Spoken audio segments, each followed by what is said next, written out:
forward to their climax. Really? Yeah, like what does Jesus say when he's faced with his greatest temptation to avoid dying on the cross?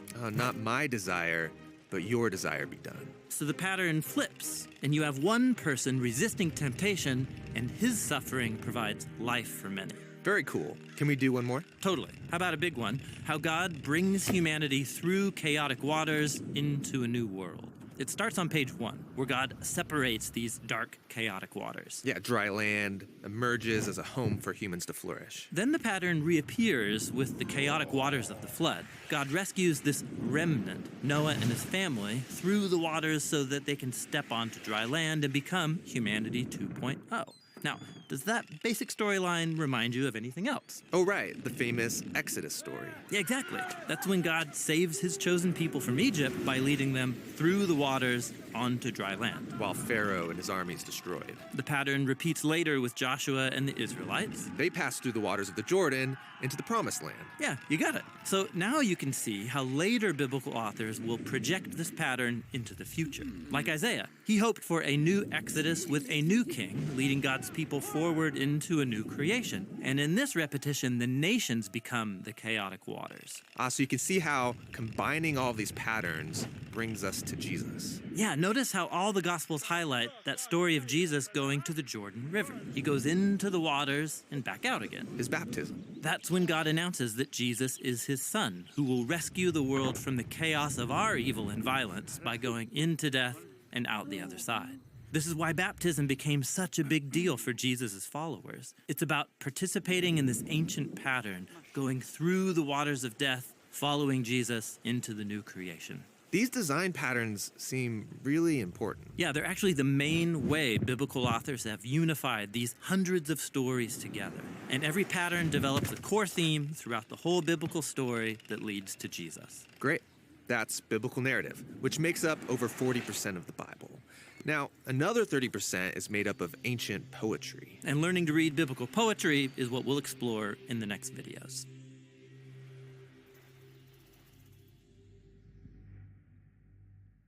Yeah. Hi, friends. So, that have just joined us, you're welcome. So, we've been doing today's devotion video together. Just watching. I want to check the app and see what scriptures are attached to today's devotion. But maybe starting with something that Matt hinted on, of like all the scriptures that we read after the video are supposed to in some way help us think about what we just learned. And I think because I've been so exposed to this material, sometimes when I watch a video, like for me, I'm just enjoying. I'm just enjoying and really understanding what they're saying, because why I thought it would be good to do this plan with so many people is that I realized that my Bible became more interesting for me when I started reading it and noticing these patterns.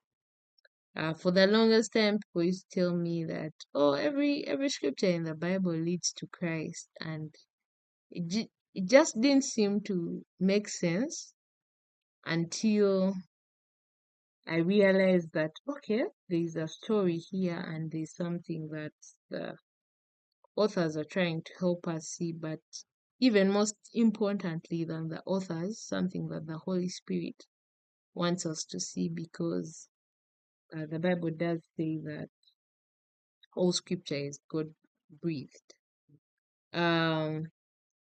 So my take from this particular video, in combination with the last 2 days, I think we were doing biblical narratives the entire time, is this story that leads to Christ, and just noticing the things that maybe are supposed to be the moral of the story. And I think it was therefore that was talking about how the Bible reads us, and as we read it, we are supposed to see ourselves in the scriptures, because so many times it's so easy to be like, I'm the Israelite. Nainga, you're like, for me, I'm the Israelite who does the good thing. I'm the Israelite. I'm the Joshua in the camp who stays at the camp. And then you forget that, like, most times in your life, you've had circumstances where yes, you are the Joshua. You stayed at the tent to worship, but you've also had your moments of being like maybe Miriam and complaining about maybe a leader that God has put in place. And then maybe you notice sometimes you have been uh, an Aaron if you're in a place of leadership, if you're like a youth leader and you're here. You have been in Aaron's place whereby you create a calf for people, they worship it, and the people are the ones paying for the mistake. Or sometimes where you realize you're the soul of the story, you're the one persecuting another brother. Like, we could go on and on how we can be every Bible character. I don't know, like, we have grown men. Is this PG rated? This I don't think this is PG rated. We have old people here. So yeah, it's very easy to look at characters like Solomon. It's very easy to look at characters like David and say, well, for me, I'm gonna be a faithful husband. I can never cheat. And then you're put in that situation. And even if you are Christian, on a crazy Tuesday afternoon, you're the one telling someone's daughter to come and have sex with you, even without the marital covenant. So, like, it's a dynamic of things. And for me, like, what I learn is to always put that in perspective, always to pay attention to every detail. That is also something I picked on earlier on before we started this meeting, when I was doing the devotion. I realized that everything matters. The setting, the descriptions of how Saul looked like, it all communicates something about uh, the people in play. And for me, I found that it has helped me better to understand the scriptures. Yeah. So I will go ahead, like, we can go ahead to hear from everyone. I want to know what your experience has been. Have you been looking at the videos? Have you been reading while putting them in context, or have you been reading the scriptures separately and just also watching the video and being like, I don't know why this video is there, but we have to watch it. So I think I'll go with the facilitators first, just so we also get to know the facilitators. And then at the end, we will talk about a few things that you guys are not understanding. You guys can air out that, most especially when it comes to the groups in which we are supposed to discuss. Yes, let me not say Tyler.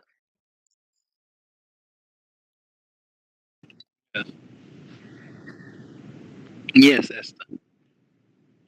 Yeah, so we watched today's video, and I don't know, in perspective with this video, because this particular video was concluding the whole narratives, and I think the next video will be doing poetry, if I remember correctly. So I'm just wondering, like, what have you learned? How does this point to the scriptures that were For context, let me just look for those scriptures. We have uh, Genesis chapter 3, 6 to 7. I don't know if you read before. So if you read before, you can just highlight which scripture stood up for you, or you could just highlight something. So I guess for this specific video, it's one of the very things that stood out from us after I watched it. So I had read and I had watched before we had the meeting. Was that so the flood was just a big baptism anyway. Like, that was nothing. But I guess one of the things, and the themes have been, as we have covered the narrative section of one of the uh, literary methods of the Bible, is how many times, um, when they said God doesn't change, seasons, whatever, like he doesn't change. So if you haven't like taken into account how many patterns and how many times things are being hinted at, like when I shared in my group that when in a previous video that when they mentioned the snake and when they said the woman's descendant will fight the snake and crush it with its heel, the heads with its heel. Me, I had shared that I thought it was just like a foresight that human beings as a person are just not like snakes. That's what I thought it meant. But like finding out that it actually meant Jesus would defeat the devil on the cross, I was like, oh, so that's what it meant the whole time. But also back to the point of our God doesn't change is he had like from the beginning when it started, the plan was raised for Jesus to die. He didn't for us. He didn't just come up with on the fly because it was so difficult, or like he didn't just change his mind at some point. It's how perfect the plan was from the very beginning. It's like he knew what he was planning. He knew how to make it perfect. He knew what would make sense for the people that were there and what would make sense for us that come after, and how it would be sufficient on both ends. So I guess that's something I'm learning, that everything that I read in the Bible, one, points to Jesus and salvation of man, but also points to me that again and again, God is showing us his wisdom on how he knew how everything will play out and how much he knows us at every stage and point in time. So for me, when we looked at today's video again, it showed again the imagery of flooding the world, then again the baptism, then all those times people were hinting on a new life, a new Jerusalem, a new being reborn, new civilization. Again, it's showing us the cycles the Bible is showing us, just to show us again and again, to drive a point through to us that we may understand it. So I guess that's my reaction to that. And the scriptures, of course, are usually just the examples of what they've been talking about in the Bible. So I won't go deep into those. But basically, covering the narrative and also focusing on today's video, that's what stood out for me. Nice. I don't know. Last time we chose, like, we went one by one over human being. That's what worked. Matt, first speak to us. What stands out for you from this particular video that we just had?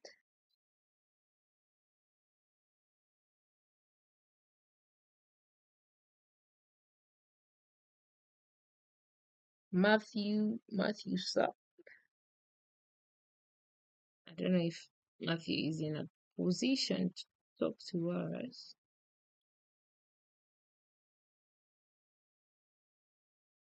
Okay. In the meantime, Dorcas. Did I see Dorcas on the call? Yes. I don't know. Had you had a chance to read today's devotion, Dorcas?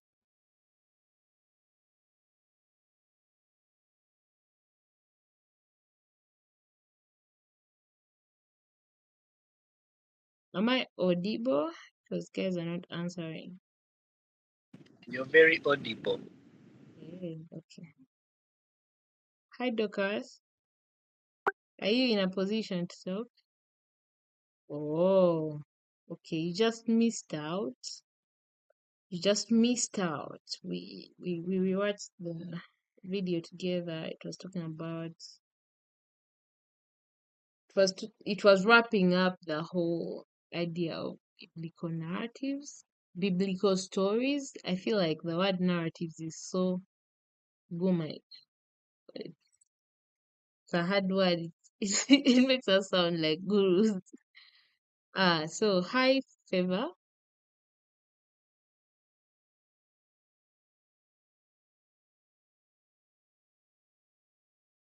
Favor, are you there? Mhm. Yes, I'm here. Yeah. So you can just talk to us.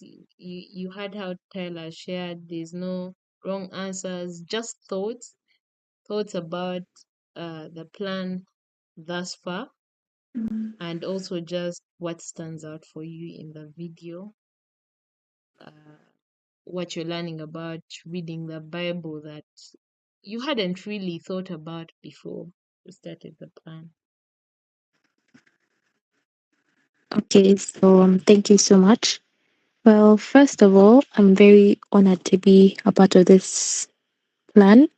And in the past few days, despite them being a little packed and everything, I got some time to read some of the plans and I learned about the narrative, which I didn't know before, about the biblical narrative and like meaning it has characters, actions, and consequences. So in today's video, I learned that there's actually a common word. Like if you're reading a Bible, so like it also depends on how you read the story and the Bible or the certain book that you're reading. But like to understand the story that you're reading, you need to narrow out these certain words or certain events for you to understand better. And today, the devotion was also in Genesis chapter 3 and 6. And also, it all talked about Abram at the time, not Abraham, Yeah. with Sarah, I believe, when Sarah convinced him to get a child with Hagar. So I actually learned that there's always consequences to the things that we do. So the narrative portrays it like better in a very broad aspect, I believe, I think.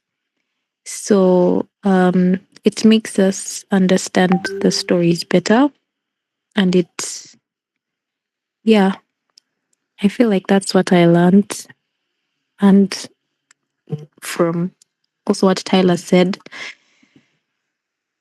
yeah. Um, yeah, thank you so much. Thank you very much, Favor. That's so insightful. I love that. I love that. Hmm. Angela, did you have a chance to read? Or Angel? I don't know if I'm pronouncing it right. Is it Angel or Angela? I'm sorry.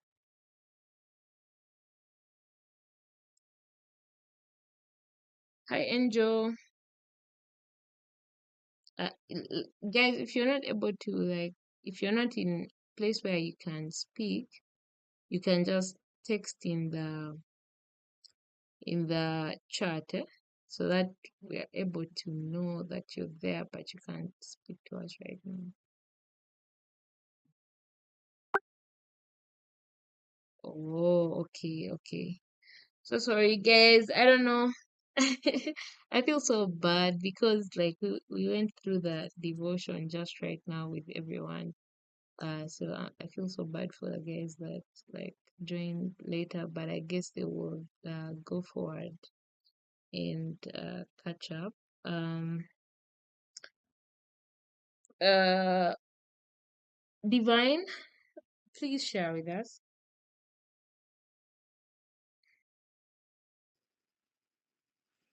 Hi everyone, once again. I have a lot I believe I got from learning from the narrative. First, I understood that every story in the Bible is essential and it's important. Every word, every detail, the places that they are at, the like what we mentioned before, what they look like, because normally the Bible does not want to share what the people look like. The place, I believe I mentioned that, and also the exact days, let's say, the words, the days, 40 days, something like that. Or else, oh, I've just realized I was sharing also some things in the day ahead. But for the narrative, so far, I have learned that it is important for me to read my Bible, seeking out these patterns to, like, when I read, I can easily tell that, oh, this person is at the moment facing a situation where they have to make a decision to trust God.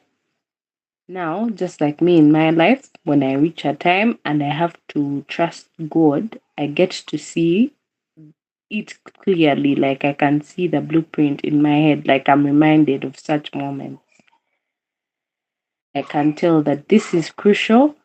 Every sin that I'm making is definitely going to come and bite me back if I am not careful and prayerful and seeking to do what Jesus did, where he trusted God completely and he was able to achieve the to break out of the pattern of disobedience, and then we get curses upon our families. Normally, I just picked out the fact that sin is heavily dangerous